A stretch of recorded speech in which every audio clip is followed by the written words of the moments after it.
Until recently, the world of technology and the law rarely met. It was very hard for technologists, techies, to understand the intricacies of the law, and for lawyers to understand technology. But digital technology has penetrated deep in our lives and has forever altered how we live, how we work, how we do business, how we communicate, how we how we purchase, how we find our partners, how we share with the world what we ate for lunch. The future, as Richard Susskind said in his books, Tomorrow's Lawyers, the future demands lawyers who are as comfortable reading court cases as they are writing Python. The Africa Law Tech Festival is a unique festival that has strengthened these two worlds, technology and the law. And over the last few days, there have been debates on how these two can relate and what challenges exist between the two. Just last week in Kenya, the civil procedure rules were amended to provide for service by electronic email, which has been done in many jurisdictions before. But we already argue for legal practitioners what this would mean, what it means for service, what it means for law clerks. Technology has enhanced access for justice through the digitization of courts and court records. And this is more important in our continent where there are few courthouses and so many people are remote from those spaces. What would we need to do to ensure that someone in Turkana does not need to travel to a courthouse in Eldoret or in Kisumu to give evidence? You also agree that in this century, civil action is no longer about going to the streets. Civic movements and crimes are both being fueled through online platforms.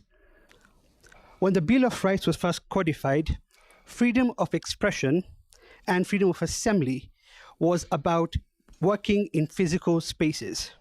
Now it no longer is. It is about what space has been opened up on online platforms and through our mobile phones. And that is what we need to protect as lawyers and to be wary of the dangers that exist if we don't codify properly the use of technology. So we must reevaluate our focus and the approaches and shift our interventions.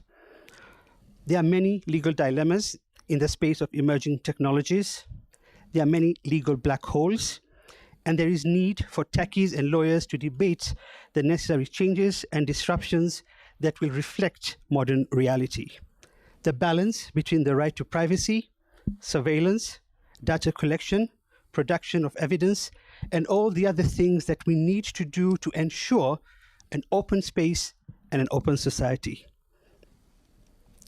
We must also not forget the existing inequalities in the access to technology, where the scales are shifted and tilted in favor of government and businesses.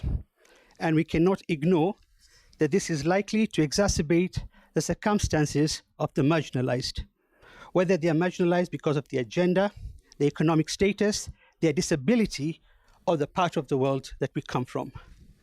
So we recognize these limitations as jurists on technology. And in the last ICJ Kenya annual jurist conference, the jurists were heard to say, technology confounds us. Or if you're really bad in technology, you study the law. However, the reality is there is need for technology experts to work with legal experts and policymakers. And at ICJ Kenya, we are committed to keep track of the impact of tech revolutions, to learn and to engage, and to be at the forefront in ensuring that law and policy can keep up. So I must thank the Lawyers Hub and all the other partners who've put this festival together, and for which ICJ Kenya is proudly to be associated. Asanteni.